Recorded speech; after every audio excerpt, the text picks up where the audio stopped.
नमस्कार दोस्तों। आज के इस वीडियो में क्लास 10th का हिंदी पद भाग जो है ना पाठ 6 है, जनतंत्र का जन्म, जिनके कवि कौन है? रामधारी सिंह दिनकर है। ठीक है ना। चलिए कविता के साथ का प्रश्न उत्तर करेंगे। चलिए प्रश्न पहला है, कवि की दृष्टि में समय के साथ रथ का घर घर नाद क्या है? स्पष्ट करें। चलिए इसका उत्तर है, कवि की दृष्टि में समय के रथ का घर घर नाद भाव है कि अब समय की मांग हो रही है, जनता में जागृति आ गई है, समय पर जनता में उदय के प्रति जय घोष की आवाज लगा रही है। प्रश्न दूसरा है, कविता के आरंभ से कवि भारतीय जनता का वर्णन किस रुचि रूप में करता है?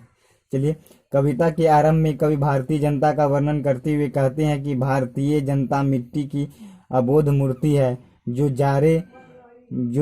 जारे पाले को सह लेता है, जिसे सांप काटता है फिर भी नहीं सुगबुगाता है, कितना भी दर्द होने पर अपने मुंह को नहीं खोलता है।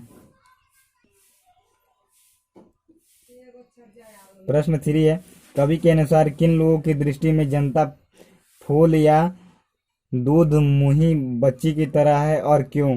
क्या कवि कहकर उसका प्रतिवाद करता है?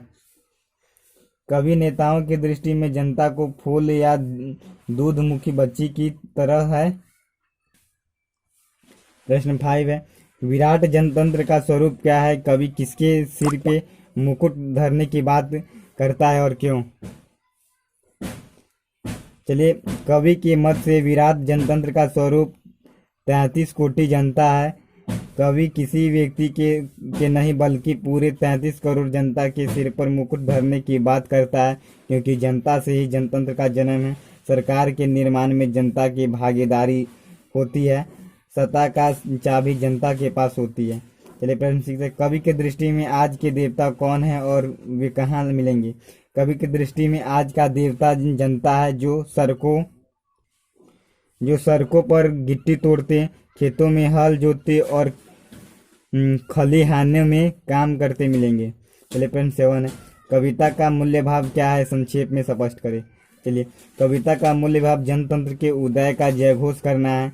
कविता का अपना ऐतिहासिक महत्व है। कवि दिनकर जी लोगों के अंदर चेतना जागृति कर जनतंत्र को एक नया आयाम देना चाहते हैं, सच्चे जनतंत्र की स्थापना करना चाहते हैं। कवि ने यहाँ जनतंत्र के ऐतिहासिक अभिप्रायों को उजागर करना चाहते हैं। चलिए 8 है, व्याख्या करना है। सदियों की ठंडी बुझी राख सुगबुगा उठी, मिट्टी सोने का ताज पहन इठलाती है। चलिए इसका व्याख्या करना है। प्रस्तुति पंक्ति छायावाद के राष्ट्र कवि रामधारी सिंह दिनकर जी द्वारा रचित शीर्षक जनतंत्र का जन्म से ली गई है।